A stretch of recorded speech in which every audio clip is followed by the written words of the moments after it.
प्रारंभ करते हैं अगली कहानी दिल की रानी। मानसरोवर भाग 1 कहानी संग्रह।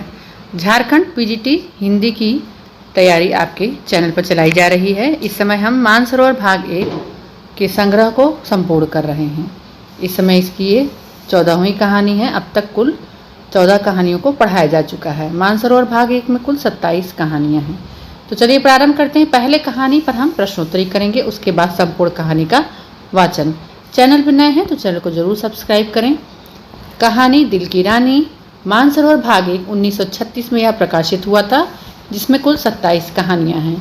रचनाकार इसके प्रेमचंद्र हैं। चैनल को जरूर सब्सक्राइब करें, शेयर करें। पहला ही प्रश्न आपका है प्रश्नोत्तरी का, दिल की रानी कहानी के प्रमुख पात्र कौन कौन से हैं? तो इसके प्रमुख पात्र हैं तैमूर, हबीब, हबीब की माँ शकी, उसके पिता यजदीन। अगला प्रश्न हम देखते हैं। दूसरा प्रश्न है हबीब के पिता का क्या नाम था? तो हबीब के पिता का नाम यजदानी था। आपका दूसरा उत्तर यहाँ पे सही हो जाएगा। अगला प्रश्न देखते हैं। सारे तुर्क कैदी छोड़ दिए जाएं, उक्त कथन किसने कहा? तो उक्त कथन तैमूर ने कहा था। यहाँ आपका तीसरा उत्तर सही हो जाएगा। अगला प्रश्न हम देखते हैं। हबीब का पूरा नाम क्या था? तो हबीब यजदीन की जो यजदीन था उसकी बेटी थी और उसका पूरा नाम था उमुतुल हबीब। आगे बढ़ते हैं, अगले प्रश्न को देखते हैं। हबीब की माता का क्या नाम था? हबीब की माता का नाम सकी था।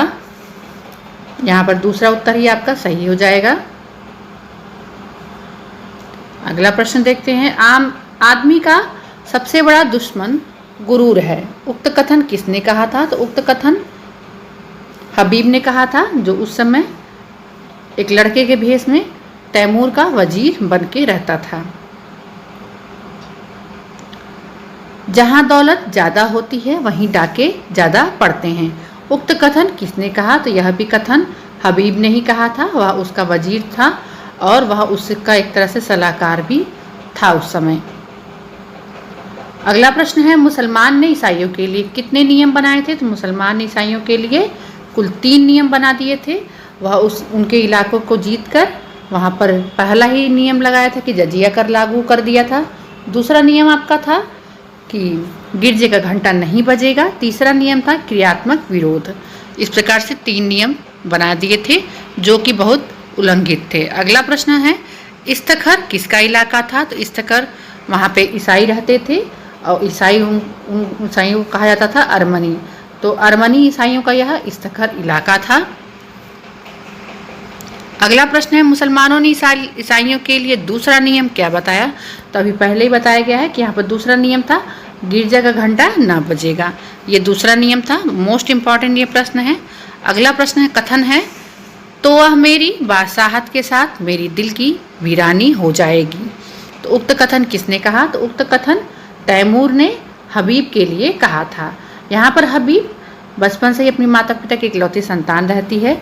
वह लड़की न बन के लड़के के भेष में सदा रहती है और सभी प्रकार के विषयों का अध्ययन करती है। यहाँ पर इसका उत्तर यही सही हो जाएगा। तो इस प्रकार से आपकी प्रश्नोत्तरी संपूर्ण हुई। अब हम संपूर्ण कहानी का वाचन करेंगे। अन्य कथनों को जानने के लिए और पीजीटी के स्तर को ध्यान को रखते हुए कहानी का संपूर्ण वाचन करना अति आवश्यक है। तो चलिए प्रारंभ करते हैं। दिल की रानी कहानी। प्रारंभ करते हैं अगली कहानी दिल की रानी। मानसरोवर भाग 1 की हम लगभग 13 कहानियों को पढ़ चुके हैं। ये उसकी अगली श्रृंखला है। इसके पहले इस कहानी के प्रश्नोत्तरी हम कर चुके हैं। अब प्रारंभ करते हैं संपूर्ण कहानी का वाचन। जिस वीर तुर्कों के प्रखर प्रताप से ईसाई दुनिया कांप रही थी, उन्हीं का रक्त आज कुस्तुनतुनिया की गलियों में बह रहा है। वही कुस्तुनतुनिया जो 100 साल पहले तुर्कों के आतंक से राहत हो रहा था, आज उनके गर्म रक्त से अपना कलेजा ठंडा कर रहा है। और तुर्की सेनापति 1 लाख सिपाहियों के साथ तैमूरी तेज के सामने अपनी किस्मत का फैसला सुनाने के लिए खड़ा है। तैमूर ने विजय से भरी आंखें उठाई और सेनापति यजदानी की ओर देखकर सिंह के समान गरजा, क्या चाहते हो, जिंदगी या मौत? यजदानी ने गर्व से सिर उठाकर कहा, इज्जत की जिंदगी मिले तो जिंदगी वरना मौत। तैमूर का क्रोध प्रचंड हो उठा। उसने बड़े बड़े अभिमानों का सिर नीचा कर दिया था। यह जवाब इस अवसर पर सुनने की उसे ताव न थी। एक दिन 1,00,000 आदमियों की जान उसकी मुट्ठी में है। इन्हें वह एक क्षण में मसल सकता है। उस पर इतना अभिमान, इज्जत की जिंदगी, इसका यही तो अर्थ है कि गरीबों का जीवन अमीरों के भोग विलास पर बलिदान किया जाए। वही शराब की मजलिस है, वही अर्मीनिया और काफ की परियां। नहीं, तैमूर ने खलीफा बायजीद का घमंड इसलिए नहीं तोड़ा कि तुर्कों को फिर उसी मंदांत स्वाधीनता में इस्लाम का नाम डुबाने को छोड़ दे। तब उसे इतना रक्त बहाने की क्या जरूरत थी? मानव रक्त का प्रवाह संगीत का प्रवाह नहीं, रस का प्रवाह नहीं, एक विभत्स दृश्य है जिसे देखकर मुंह फेर लेती हैं। मतलब हमारी जिसे देखकर आंखें मुंह फेर लेती हैं, दृश्य सिर झुका लेता है। तैमूर हिंसक पशु नहीं है जो यह दृश्य देखने के लिए अपने जीवन की बाजी लगा दे। वह अपने शब्दों में धिक्कार भरकर बोला, जिसे तुम इज्जत की जिंदगी कहते हो वह गुनाह और जहन्नुम की जिंदगी है। यजदानी को तैमूर से दया या क्षमा की आशा न थी। उसकी या उसके योद्धाओं की जान किसी तरह नहीं बच सकती। फिर यह क्यों दबे और क्यों न जान पर खेलकर तैमूर के प्रति उसके मन में जो घृणा है उसे प्रकट कर दे। उसके एक बार कातर नेत्रों से उस रूपवान युवक की ओर देखा जो उसके पीछे खड़ा है, जैसे अपनी जवानी की लगाम खींच रहा था। शान पर चढ़े हुए इस्पात के समान उसके अंग अंग से अतुल क्रोध की चिंगारियां निकल रही थी। यजदानी ने उसकी सूरत देखी और जैसे अपनी खींची हुई तलवार म्यान में कर ली। खून के घूंट पीकर बोला, जहां पना इस वक्त फतहमंद है, लेकिन अपराध क्षमा हो तो कह दूं। अपने जीवन के विषय में तुर्कों को तातरियों से उपदेश लेने की जरूरत नहीं है, पर जहां खुदा ने नेमतों की वर्षा की हो वहां नेमतों को भोग ना करना नाशुकी है। अगर तलवार ही सभ्यता की सनद है तो गाल कौन रोमनों से कहीं ज्यादा सभ्य होती है। तैमूर जोर से हंसा। उसके सिपाहियों ने तलवारों पर हाथ रख लिए। तैमूर का ठहाका मौत का ठहाका था, या गिरने वाला वज्र का तड़ाका। तातर वाले पशु हैं क्यों? मैं नहीं कहता। तुम कहते हो खुदा ने तुम्हें ऐश करने के लिए पैदा किया है। मैं कहता हूँ यह कुफ्र है। खुदा ने इंसान को जिंदगी मतलब बंदगी के लिए पैदा किया है, और इसके खिलाफ जो कोई कुछ करता है वह काफिर है, जहन्नुमी। रसूल पाक हमारी ज़िंदगी को पाक करने के लिए, हमें सच्चा इंसान बनाने के लिए आए थे, हमें हराम की तालीम देने नहीं। तैमूर दुनिया को इस कुफ्र से पाक कर देने का बीड़ा उठा चुका था। रसूल पाक के कदमों की कसम, मैं बेरहम नहीं, जालिम नहीं, खूंखार नहीं, लेकिन कुफ्र की सज़ा मेरे ईमान में मौत के सिवा कुछ नहीं। उसने तातारी सिपाह सलार की तरफ कातिल नजरों से देखा और तत्क्षण एक देवसा आदमी तलवार सौत कर यजदानी के सिर पर आ पहुंचा। तातारी सेना भी तलवारें खींचकर तुर्की सेना पर टूट पड़ी। दम के दम में कितनी ही लाशें जमीन पर फड़कने लगीं। सहसा वही रूपवान युवक जो यजदानी के पीछे खड़ा था आगे बढ़कर तैमूर के सामने आया और जैसे मौत को अपनी दोनों बंधी हुई मुट्ठियों से मसलता हुआ बोला, ए अपने को मुसलमान कहने वाले बादशाह, क्या यही वह इस्लाम की यही तालीम है कि तू उन बहादुरों को इस बेदर्दी से खून बहाए जिन्होंने इसके सिवा कोई गुनाह नहीं किया, अपनी खलीफा और मुल्कों की हिमायत की। चारों तरफ सन्नाटा छा गया। एक युवक जिसकी अभी मसें भी न भीगी थी तैमूर जैसे तेजस्वी बादशाह को इतने खुले हुए शब्दों में तिरस्कार करे और उसकी जबान तालू से खिंचवा ली जाए। सभी स्तंभित हो रहे थे और तैमूर सम्मोहित सा बैठा उस युवक की ओर ताक रहा था। युवक ने तातारी सिपाहियों की तरफ, जिनके चेहरों पर कुतूहलमय प्रोत्साहन झलक रहा था, देखा और बोला, तू इन मुसलमानों को काफिर कहता है और समझता है कि तू इन्हें कत्ल करके खुदा और इस्लाम की खिदमत कर रहा है। मैं तुमसे पूछता हूँ, अगर वह जो वह लोग जो खुदा के सिवा और किसी के सामने सिजदा नहीं करते हैं, तो जो रसूल पाक को अपना रहबर समझते हैं, मुसलमान नहीं है तो कौन मुसलमान है? मैं कहता हूँ हम काफिर सही, लेकिन तेरे तो हैं। क्या इस्लाम जंजीरों में बंधे हुए कैदियों के कत्ल की इजाज़त देता है? खुदा ने अगर मुझे ताकत दी है, खुदा ने अगर मुझे या तुझे ताकत दी है तो अख्तियार दिया है, तो क्या इसलिए कि तू खुदा के बंदों का खून बहाए? क्या गुनहगारों को कत्ल करके तू उन्हें सीधे रास्तों पर ले जाएगा? तूने कितनी बेरहमी से 70,000 बहादुर तुर्कों को धोखा देकर सुरंग से उड़वा दिया, उनके मासूम बच्चों और निरपराध स्त्रियों को अनाथ कर दिया। तुझे कुछ अनुमान है क्या यही है कारनामे जिन पर तू अपने मुसलमान होने का गर्व करता है? क्या इसी कत्ल, खून और बहते दरिया में अपने घोड़ों के सुम नहीं भिगोए, बल्कि इस्लाम को से जड़ खोद कर फेंक दिया है? यही वीर तुर्कों का आत्मोत्सर्ग है जिसने यूरोप में इस्लाम की तौहीद फैलाई। आज सोफिया के गिरजे में तुझे अल्लाह अकबर की सदा सुनाई दे रही है। सारा यूरोप इस्लाम का स्वागत करने को तैयार है। क्या यह कारनामे इसी लायक है कि उनका यह इनाम मिले? इस ख्याल को दिल से निकाल दे कि तू खुरेजी से इस्लाम की खिदमत कर रहा है। एक दिन तुझे भी परवरदिगार के सामने कर्मों का जवाब देना पड़ेगा। तेरा कोई उज्र न सुना जाएगा, क्योंकि अगर तुझ में अब भी नेक और बद की कमीज बाकी है तो अपने दिल से पूछ, तूने यह जिहाद खुदा की राह में किया या अपनी हविस के लिए? मैं जानता हूँ तुझे तो जवाब मिलेगा। वह तेरी गर्दन शर्म से झुका देगा। खलीफा भी सिर झुकाए ही थी कि यज़दानी ने कांपते हुए शब्दों में अर्ज किया, जहाँ पना यह गुलाम का लड़का है, इसके दिमाग में कुछ फितूर है। हुजूर इसकी गुस्ताखियों को मुआफ करें, मैं उसकी सजा झेलने को तैयार हूँ। तैमूर उस युवक के चेहरे की तरफ स्थिर नेत्रों से देख रहा था। आप जीवन में पहली बार उसे निर्भीक शब्दों के सुनने का अवसर मिला। उसके सामने बड़े बड़े सेनापति, मंत्रियों और बादशाहों की जबान न खुलती थी। वह जो कुछ करता वही कानून था, किसी को उसमें चू करने की ताकत न थी। उसका खुशामदों ने उसकी अहनमन्त्या को आसमान पर चढ़ा दिया था। उसे विश्वास हो गया था कि खुदा ने इस्लाम को जगाने और सुधारने के लिए ही उसे दुनिया में भेजा है। उसने पैगंबरी का दावा तो नहीं किया, पर उसके मन में यह भावना दृढ़ हो गई थी, इसलिए कि जब आज एक युवक ने प्राणों का मोह छोड़कर उसकी कीर्ति का पर्दा खोल दिया तो उसकी चेतना जैसे जाग उठी। उसके मन में क्रोध और हिंसा की जगह श्रद्धा का उदय हुआ। उसकी आंखों का एक इशारा इस युवक की जिंदगी का चिराग गुल कर सकता था।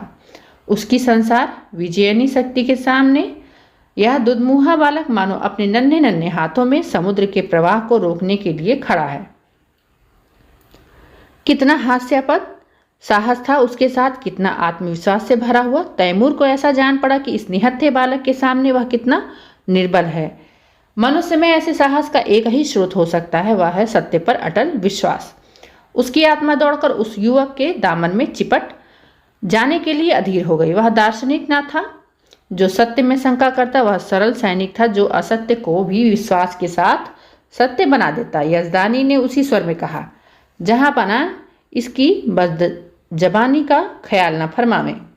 तैमूर ने तुरंत तख्त से उठकर यज़दानी को गले से लगा लिया और बोला, काश ऐसी गुस्ताखियाँ और बदजबानियों के सुनने को का पहनने इत्तेफाक होता तो आज इतने बेगुनाहों का खून मेरी गर्दन पर न होता।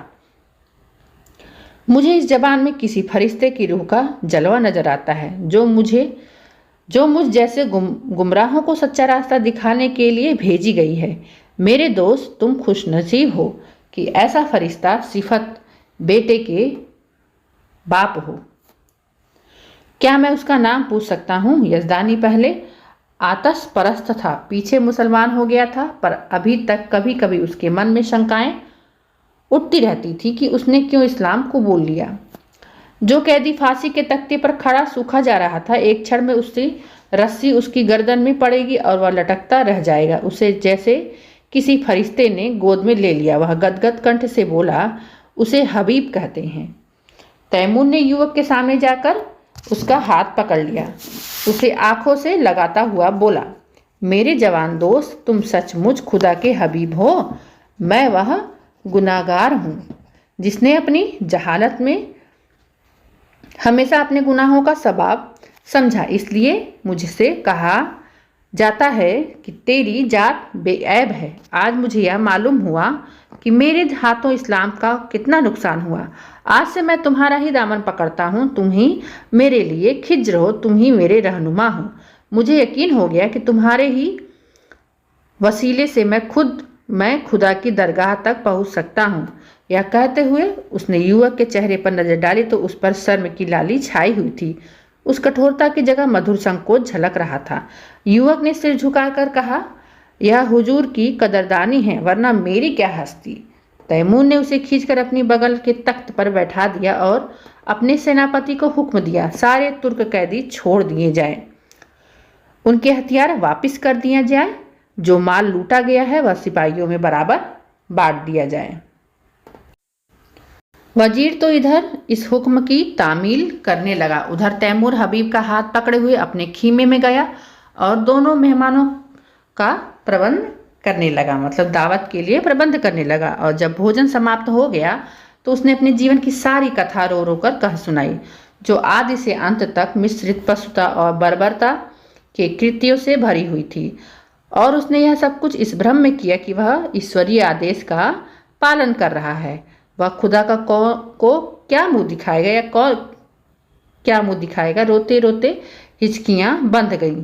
अंत में उसने हबीब से कहा, मेरे जवान दोस्त, अब मेरा बेड़ा आप ही पार लगा सकते हैं। आपने राह दिखाई है तो मंजिल पर पहुंचाइए। मेरी बादशाहत को अब आप ही संभाल सकते हैं। मुझे अब मालूम हो गया, मैं उसे तबाही के रास्ते पर लिए जाता था। मेरी आपसे यही इल्तमास है, अर्थात प्रार्थना है, आप उसकी वजारत कबूल करें। देखिए, खुदा के लिए इनकार न कीजिएगा, वरना मैं कहीं का ना रहूँगा। यज़दानी ने अर्ज की, हुजूर इतनी कदरदानी फरमाते हैं तो आपकी इनायत है, लेकिन अभी इस लड़के की उम्र ही क्या है। वजारत की खिदमत यह क्या अंजाम दे सकेगा। अभी तो इसकी तालीम के दिन है। इधर से इनकार होता रहा, उधर तैमूर आग्रह करता रहा। यज़दानी इनकार तो कर रहे थे पर छाती फूली जाती थी। मूसा आग लेने गए थे, पैगंबरी मिल गई, कहाँ मौत के मुंह में जा रहे थे, वजारत मिल गई। लेकिन यह शंका भी थी कि ऐसे अस्थिर चित्त का क्या ठिकाना। आज खुश हैं, वजारत देने को तैयार हैं, कल नाराज हो गए तो जान की खैरियत नहीं। उन्हें हबीब की लियाकत पर भरोसा था, फिर भी जी डरता है कि वीराने देश में न जाने कैसी पड़े कैसी न पड़े। दरबार वालों में षड्यंत्र होते ही रहते हैं। हबीब नेक है, समझदार है, अवसर पहचानता है, लेकिन वह तजर्बा कहाँ से लाएगा जो उम्र से ही आता है। उन्होंने इस प्रश्न पर विचार करने के लिए एक दिन की मोहलत मांगी और रुखसत हुए। हबीब यज़दानी का लड़का नहीं, लड़की थी। उसका नाम उम्मतुल हबीब था। तो यहाँ विशेष ध्यान देना है कि कौन था, वो लड़का नहीं लड़की थी। किसकी? यज़दानी की लड़की थी और उसका नाम था उम्मतुल हबीब। ये प्रश्न बन सकता है पेपर में। आगे हम बढ़ते हैं। जिस वक्त यज़दानी और उसकी पत्नी मुसलमान हुए तो लड़की की उम्र कुल 12 साल थी, पर प्रकृति ने उसे बुद्धि और प्रतिभा के साथ विचार स्वातंत्र्य भी प्रदान किया। जब वह सत्य की परीक्षा न कर लेती तो कोई बात स्वीकार न करती। माँ बाप के धर्म परिवर्तन से उसे अशांति तो हुई, पर जब वह इस्लाम की दीक्षा न ले सकती थी तो माँ बाप भी इस पर किसी तरह दबाव न डालना चाहते थे। जैसे उन्हें अपने धर्म को बदलने का अधिकार है, वैसे ही उसे अपने धर्म पर आरूढ़ रहने का अधिकार है। लड़की को संतोष हुआ, लेकिन उसने इस्लाम और जरथुस्त्र धर्म दोनों का ही तुलनात्मक अध्ययन आरंभ किया। पारसी धर्म की यहाँ बात हो रही है, जरथुस्त्र धर्म। और पूरे 2 साल के अन्वेषण और परीक्षा के बाद उसने भी इस्लाम की दीक्षा ले ली। माता पिता फूले न समाये। लड़की उनके दबाव से मुसलमान नहीं हुई, बल्कि स्वेच्छा से, स्वाध्याय से और ईमान से। 2 साल तक उन्हें जो शंका घेरे रहती थी वह मिट गई। यज़दानी के कोई पुत्र न था और उस युग में जबकि आदमी की तलवार ही सबसे बड़ी अदालत थी, पुत्र का ना रहना संसार का सबसे बड़ा दुर्भाग्य। यजदानी बेटे का अरमान बेटी से पूरा करने लगा। लड़कों की ही भांति उसकी शिक्षा दीक्षा होने लगी। वह बालकों से कपड़े पहनती, घोड़े पर सवार होती, शस्त्र विद्या सीखती और अपने बाप के साथ अक्सर खलीफा बायजीद के महलों में जाती। राजकुमारी के साथ शिकार खेलने जाती। इसके साथ ही वह दर्शन, काव्य, विज्ञान और अध्यात्म का भी अभ्यास करती थी। यहाँ तक कि 16वें वर्ष में वह फौजी विद्यालय में दाखिल हो गई। 2 साल के अंदर वहाँ की सबसे ऊंची परीक्षा पास करके फौज में नौकर हो गई।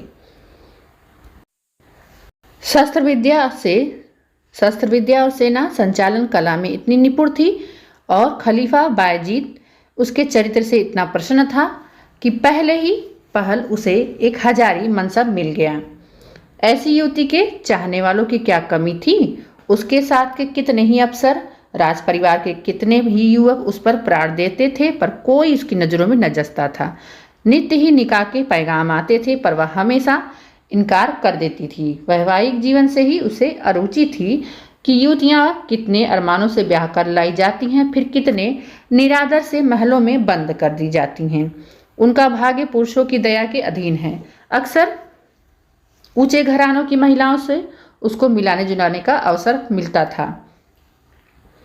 उनके मुख से उनकी करुणा कथा सुनकर वह वैवाहिक पराधीनता से और भी घृणा करने लगती और यजदानी उसकी स्वाधीनता में बिल्कुल बाधा न देता। लड़की स्वाधीन है, उसकी इच्छा से विवाह करे, कुंवारी रहे या अपनी आप मुख्तार रहे। उसके पास पैगाम आते तो वह साफ जवाब दे देती कि मैं इस बार कुछ नहीं जानता, इसका फैसला वही करेगी। यद्यपि एक युवती का पुरुष वेश में रहना युवकों से मिलने जुलने में समाज में आलोचना का विषय था, पर यजदानी और उसकी स्त्री दोनों ही को वह सतीत्व पर विश्वास था।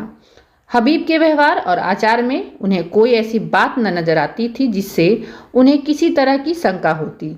यौवन की आंधी और लालसाओं के तूफान में वह 24 वर्षों की वीरबाला अपने हृदय की संपत्ति अटल और अजय खड़ी थी, मानो सभी युवक उसके सगे भाई हैं।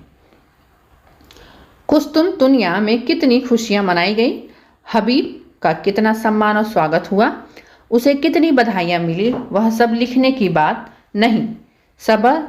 शहर जो था तबाह हुआ जाता था। संभव था आज उसके महलों और बाजारों से आग की लपटें निकलती होती।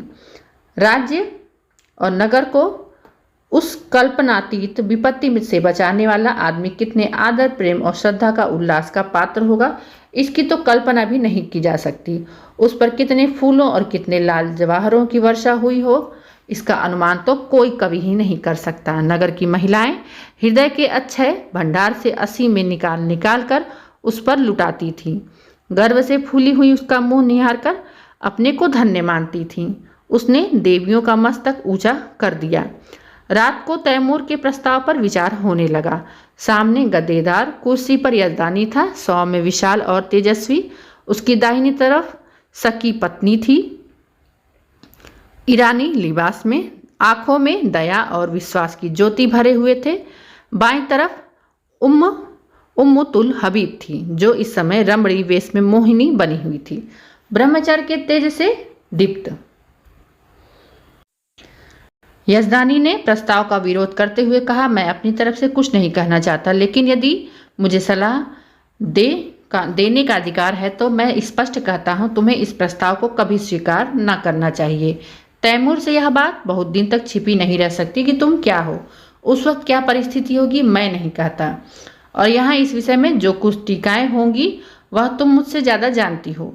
यहाँ मैं मौजूद था और कुत्सा का मुंह न खोलने देता, पर वहाँ तुम अकेली रहोगी और कुत्सा को मनमाने आरोप करने का अवसर मिलता रहेगा। उसकी पत्नी स्वेच्छा को इतना महत्व न देना चाहती थी। बोली, मैंने सुना है तैमूर निगाहों का अच्छा आदमी नहीं, मैं किसी तरह तुझे न जाने दूंगी। कोई बात हो जाए तो सारी दुनिया हंसे, यूं ही हंसने वाला क्या कम है। इस तरह स्त्री पुरुष बड़ी देर तक ऊंच नीच सुझाते और तरह तरह की शंकाएं करते रहे, लेकिन हबीब मौन साधे हुए बैठी थी। यजदानी ने समझा हबीब भी उनसे सहमत है। इनकार की सूचना देने के लिए ही तो हबीब ने पूछा, आप तैमूर से क्या कहेंगे? यही जो यहाँ तय हुआ, मैंने तो अभी कुछ कहा ही नहीं। तो मैंने तो समझा तुम भी हमसे सहमत हो। जी नहीं, आप उनसे जाकर कह दें मैं स्वीकार करती हूँ। माता ने छाती पर हाथ रख के कहा, यह क्या गजब करती है बेटी, सोच दुनिया क्या कहेगी। यजदानी भी सिर थाम कर बैठ गए, मानो हृदय में गोली लग गई। मुंह से एक शब्द भी न निकला। हबीब त्योरियों पर बल डालकर बोली, अम्मी जान, मैं आपके हुक्म से जौ भर भी मुंह नहीं फेरना चाहती। आपको पूरा अख्तियार है, मुझे जाने दें या ना दें, लेकिन खल्क की खिदमत का ऐसा मौका शायद मुझे जिंदगी में फिर न मिले। इस मौके को हाथ से खो देने का अफसोस मुझे उम्र भर रहेगा। मुझे यकीन है कि अमीन तैमूर को मैं अपने दियानत, बेगर्जी और सच्ची वफादारी से इंसान बना सकती हूँ, और शायद उसके हाथों खुदा के बंदों का खून इतनी कसरत से ना बहे। वह दिलेर है मगर बेरहम नहीं। कोई दिलेर आदमी बेरहम नहीं हो सकता। उसने अब तक जो कुछ किया मजहब के अंधे जोश में किया। आज खुदा ने मुझे वह मौका दिया है, मैं उसे दिखा दूं कि मजहब खिदमत का नाम है, लूट और कत्ल का नहीं।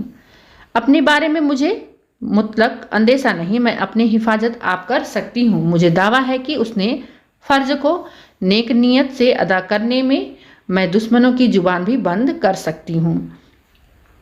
और मान लीजिए मुझे नाकामी भी हो तो क्या सच्चाई और हक के लिए कुर्बान हो जाना जिंदगी की सबसे शानदार फतह नहीं? अब तक मैंने जिस उसूल पर जिंदगी बसर की है उसने मुझे धोखा नहीं दिया।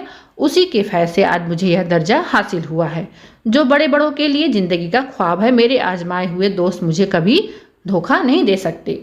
तैमूर पर मेरी हकीकत खुल भी जाए तो क्या खौफ है, मेरी तलवार मेरी हिफाजत कर सकती है। शादी पर मेरे ख्याल आपको मालूम है। अगर मुझे कोई ऐसा आदमी मिलेगा जिसे मेरी रूह कबूल करती हो, जिसकी जात अपनी हस्ती खोकर मैं अपनी रूह को ऊंचा उठा सकूं, तो उसके कदमों पर गिरकर अपने को उसकी नज़र कर दूंगी। यजदानी ने खुश होकर कहा, बेटी को गले लगा लिया। यजदानी ने इन सब बातों को सुना और अपनी बेटी को गले लगा लिया। उसकी स्त्री इतनी जल्द आश्वस्त न हो सकी। वह किसी तरह बेटी को अकेले न छोड़ेगी, उसके साथ वह जाएगी। कई महीने गुजर गए। युवक हबीब तैमूर का वजीर है, लेकिन वास्तव में वही बादशाह है। तैमूर उसी की आंखों से देखता है, उसी के कानों से सुनता है और उसी की अक्ल से सोचता है। वह चाहता है हबीब आठों पहर उसके पास रहे। उसके सामीप्य में उसे स्वर्ग का सुख मिलता है। समरकंद में एक प्राणी भी ऐसा नहीं जो उसे जलता हो। उसके बर्ताव ने सभी को मुग्ध कर दिया, क्योंकि वह इंसाफ से जय भर भी कदम नहीं हटता। जो लोग उसके हाथों चलती हुई न्याय की चक्की में पिस जाते हैं वे अभी अपनी सद्भाव ही रखते हैं, क्योंकि वह न्याय को जरूरत से ज्यादा कटु नहीं होने देता। संध्या हो गई थी। राज्य कर्मचारी जा चुके थे। समाधान में मोम की बत्तियां जो थी जल रही थी। अगर की सुगंध से सारा दीवान खाना महक रहा था। हबीब उठने ही को था, चौबदार ने खबर दी, हुजूर जहांपना तशरीफ ला रहे हैं। हबीब इस खबर से कुछ प्रसन्न नहीं हुआ। अन्य मंत्रियों की भांति वह तैमूर की सोहबत का भूखा नहीं। वह हमेशा तैमूर से दूर रहने की चेष्टा करता। ऐसा शायद ही कभी हुआ हो उसने शाही दस्तरखान का भोजन किया हो। तैमूर की मजलिसों में भी वह कभी शरीक नहीं होता। उसे जब शांति मिलती तब एकांत में अपनी माता के पास बैठकर दिन भर का माजरा उससे कहता। वह उस पर अपनी पसंद की मुहर लगा देती। उसने द्वार पर जाकर तैमूर का स्वागत किया। तैमूर ने मसनद पर बैठते हुए कहा, मुझे ताज्जुब होता है कि तुम इस जवानी में जाहिदों की सी जिंदगी कैसे बसर करते हो हबीब। खुदा ने तुम्हें वह हुस्न दिया है कि हसीन से हसीन नाजनीन भी तुम्हारी मासूक बनकर अपने को खुशनसीब समझेंगी। मालूम नहीं तुम्हें खबर है या नहीं, जब तुम अपने मुस्की घोड़े पर सवार होकर निकलते हो तो समरकंद की खिड़कियों पर हजारों आंखें तुम्हें एक झलक देखने के लिए मुंतजिर बैठती हैं, पर तुम्हें किसी की तरफ आंखें उठाते नहीं देखा। मेरा खुदा गवाह है, मैं कितना चाहता हूँ तुम्हारे कदमों के नक्शे पर चलूँ। मैं चाहता हूँ जैसे तुम दुनिया में रहकर भी दुनिया से अलग रहते हो वैसे मैं भी रहूं। लेकिन मेरे पास वह दिल न दिमाग। मैं हमेशा अपने आप पर, सारी दुनिया पर दांत पीसता रहता हूँ, जैसे मुझे हरदम खून की प्यास लगी रहती हो। तुम बुझने नहीं देते, और यह जानते हुए भी कि तुम जो कुछ करते हो उसे बेहतर कोई नहीं दूसरा कर सकता। मैं अपने गुस्से में काबू नहीं कर सकता। तुम जिधर से निकलते हो मोहब्बत और रोशनी फैला देते हो। जिसको तुम्हारा दुश्मन होना चाहिए वह तुम्हारा दोस्त है। मैं जिधर से निकलता हूँ नफरत और सुबह फैलाता निकलता हूँ। जिसे मेरा दोस्त होना चाहिए वह भी मेरा दुश्मन है। दुनिया में बस एक ही जगह है जहाँ मुझे आफियत मिलती है। अगर तुम मुझे समझते हो, यह ताज और तख्त मेरे रास्ते के रोड़े हैं, तो खुदा की कसम मैं आज इन पर लात मार दूं। मैं आज तुम्हारे पास यही दरख्वास्त लेकर आया हूँ कि तुम मुझे वह रास्ता दिखाओ जिससे मैं सच्ची खुशी पा सकूं। मैं चाहता हूँ तुम इसी महल में रहो ताकि मैं तुमसे सच्ची जिंदगी का सबक सीख सकूं। हबीब का हृदय धक से हो उठा। कहीं अमीर पर नारित्व का रहस्य खुल तो नहीं गया। उसकी समझ में ना आया उसे क्या जवाब दे। उसका कोमल हृदय तैमूर की इस करुण आत्मग्लानि पर द्रवित हो गया। उसके नाम से दुनिया कांपती है, वह उसके सामने एक दयनीय प्रार्थी बना हुआ है। उसके प्रकाश की भिक्षा मांग रहा है। तैमूर की उस कठोर विकृत शुष्क हिंसात्मक मुद्रा में उसे एक स्निग्ध मधुर ज्योति दिखाई दी, मानो उसका जागृत विवेक भीतर से जाग रहा हो। उसे अपना जीवन जिसमें ऊपर की स्मृति ना ही रही थी उस पर विफल उद्योग के सामने तुच्छ जाने पड़ा। उसने मुग्ध कंठ से कहा, हुजूर इस गुलाम की इतनी कद्र करते हैं, यह मेरी खुशनसीबी है, लेकिन मेरा शाही महल में रहना मुनासिब नहीं। तैमूर ने पूछा, क्यों? इसलिए कि जहाँ दौलत ज़्यादा होती है वहाँ डाके पड़ते हैं, और जहाँ कद्र ज़्यादा होती है वहाँ दुश्मन भी ज़्यादा होते हैं। तुम्हारी भी कोई दुश्मन हो सकता है, मैं खुद अपना दुश्मन हो जाऊंगा। आदमी का सबसे बड़ा दुश्मन गुरूर है। तैमूर को जैसे कोई रत्न मिल गया। उसे अपनी मन संतुष्टि का आभास हुआ। आदमी का सबसे बड़ा दुश्मन गुरूर है। इस वाक्य को मन ही मन दोहराकर उसने कहा, तुम मेरे काबू में कभी ना हो आओगे हबीब। तुम वह परंद हो जो आसमान में उड़ सकता है। उसे सोने के पिंजरे में रखना चाहो तो फड़फड़ाता रहेगा। खैर, खुदा हाफिज। यह तुरंत अपने महल की ओर चला, मानो उस रत्न को सुरक्षित स्थान में रख देना चाहता हो।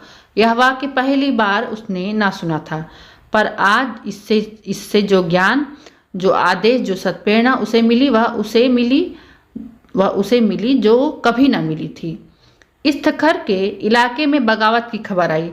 हबीब को शंका है तैमूर वहां पहुंचकर कहीं कत्लेआम न कर दे। वह शांतिमय उपायों से इस विद्रोह को ठंडा करके तैमूर को दिखाना चाहता है।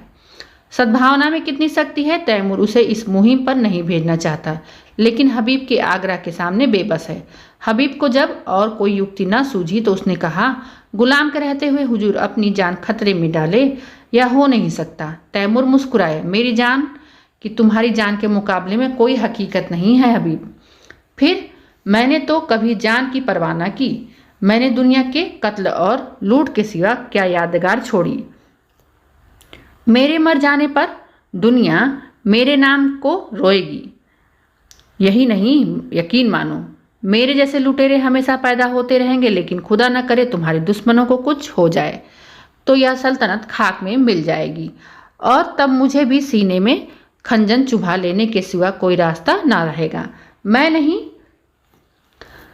कह सकता कि हबाब तुमसे मैंने कितना पाया। काश 10-5 साल पहले तुम मुझे मिल जाते तो तैमूर तवारीख में इतना रूसिहा न होता। आज अगर जरूरत पड़े तो मैं अपने जैसे 100 तैमूरों को तुम्हारे ऊपर निसार कर दूं। यही समझ लो मेरी रूह को अपने साथ लिए जा रहे हो। आज मैं तुमसे कहता हूँ हबीब कि मुझे तुमसे इश्क है। इसे अब मैं जान पाया हूँ, मगर इसमें क्या बुराई है कि मैं भी तुम्हारे साथ चलूं। हबीब ने धड़कते हुए हृदय से कहा, अगर मैं आपकी जरूरत समझूंगा तो इत्तला दूंगा। तैमूर के दाढ़ी पर हाथ रखकर कहा, जैसी तुम्हारी मर्जी, लेकिन रोजाना कासिद भेजते रहना, वरना शायद मैं बेचैन होकर चला आऊं। तैमूर ने कितनी मोहब्बत से हबीब के सफ़र की तैयारियां की। तरह तरह के आराम और तकल्लुफ़ी की चीज़ें उसके लिए जमा की। उस कोहिस्तान में यह चीज़ें कहाँ मिलेगी। यह ऐसा संलग्न था मानो माता अपनी लड़की को ससुराल भेज रही हो। जिस वक्त हबीब फौज के साथ चला तो सारा समरकंद उसके साथ था, और तैमूर आंखों पर रुमाल रखे अपने तख्त पर ऐसा सिर झुकाए बैठा था मानो कोई पक्षी आहत हो गया हो। इस तखर अरमानी ईसाइयों का इलाका था। मुसलमानों ने उन्हें परास्त करके वहां अपना अधिकार जमा लिया था। ऐसे नियम बना दिए थे कि ईसाइयों को पग पग पर पराधीनता का स्मरण होता था। पहला नियम जजिए का था, जो हर एक ईसाई को देना पड़ता था, जिससे मुसलमान मुक्त थे। दूसरा नियम था गिरजों में घंटा न बजे। तीसरा नियम क्रियात्मक विरोध किया, और जब मुसलमान अधिकारियों ने शस्त्र बल से काम लेना चाहा तो ईसाइयों ने बगावत कर दी। मुसलमान सूबेदार को कैद कर लिया और किले पर सलीबी झंडा उड़ने लगा। हबीब का यहाँ दूसरा दिन है, पर इस समस्या को कैसे हल करे उसका उदार हृदय कहता था कि ईसाइयों पर इन बंधनों का कोई अर्थ नहीं।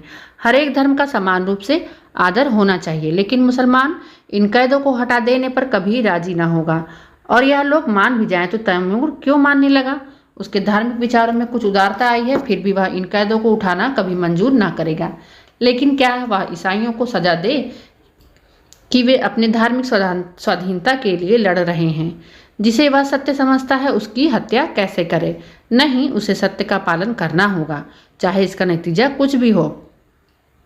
अमीन समझेंगे मैं जरूरत से ज्यादा बढ़ा जा रहा हूँ, कोई मुजायका नहीं। दूसरे दिन हबीब ने प्रातःकाल डंके की चोट पर ऐलान कराया, जजिया माफ किया जाए, शराब और घंटों पर कोई कैद नहीं।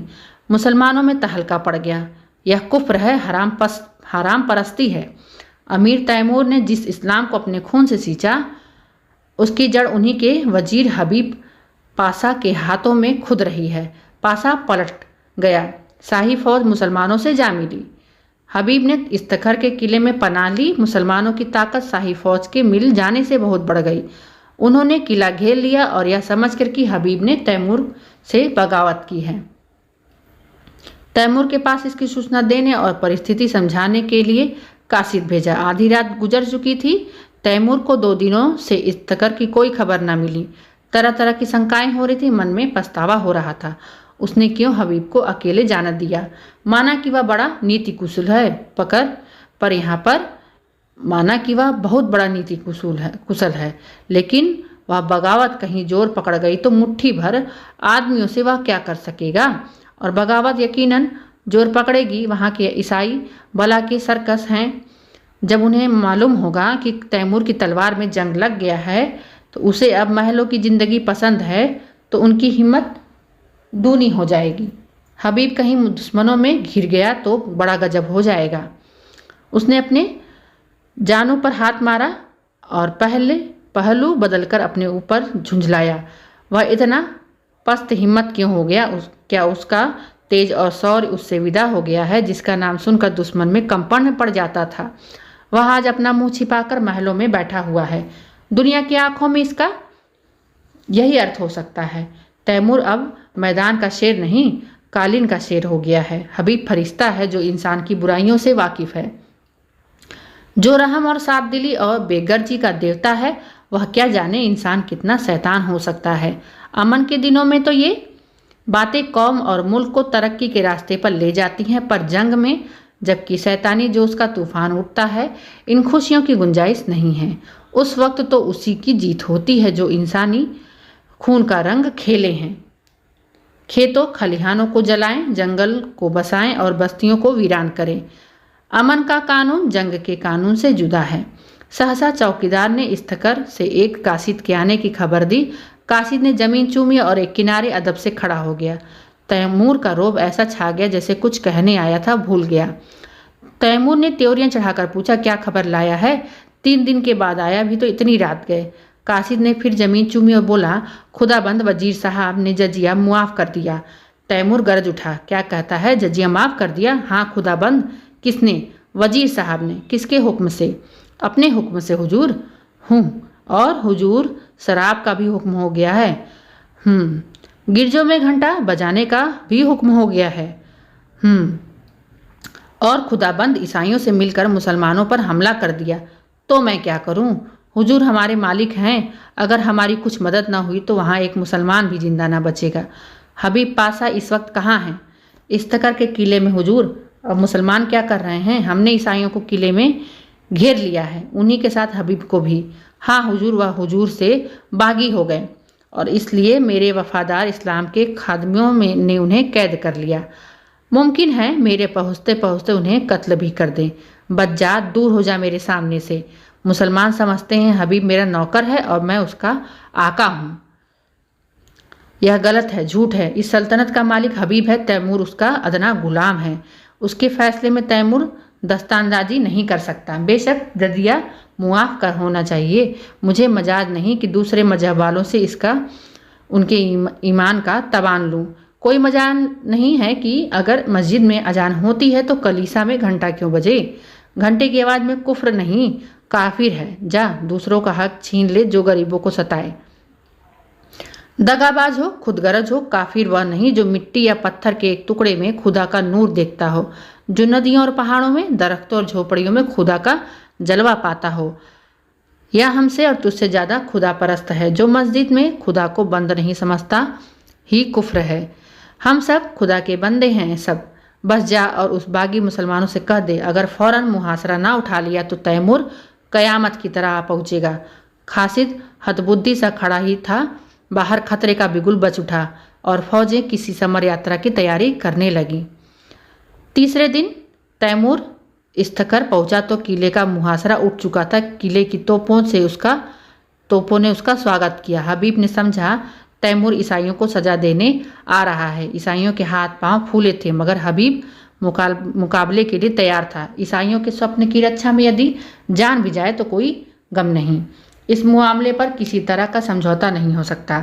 तैमूर अगर तलवार से काम लेना चाहता है तो उसका जवाब तलवार से दिया जाएगा। मगर यह क्या बात, शाही फौज सफ़ेद झंडा दिखा रही है।